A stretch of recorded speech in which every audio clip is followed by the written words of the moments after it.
Hello, my name is Inessa Melnick, And my name is Evelyn Zaytulayev. and welcome back to GIS News. Today we will be giving study tips for distance learners. Starting off with actively participating in class to better understand what you are currently learning. Asking questions when you don't understand something. This can help your fellow classmates in case they have the same questions. Maintaining a healthy sleep schedule will help with being able to focus better in class and remember the things you learned better.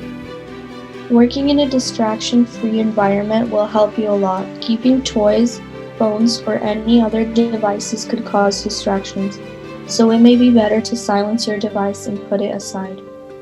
Practicing your time management will help you finish your assignments faster, and you will have time to do more assignments.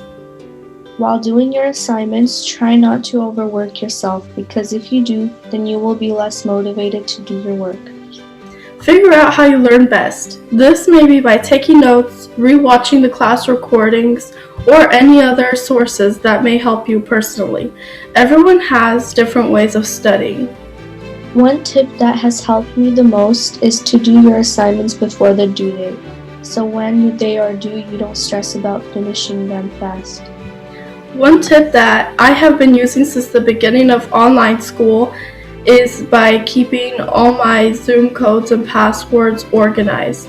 I put them together on a Google Doc and copy and paste them when it's class time. Thank you for watching. I will see you next time, Grizzlies.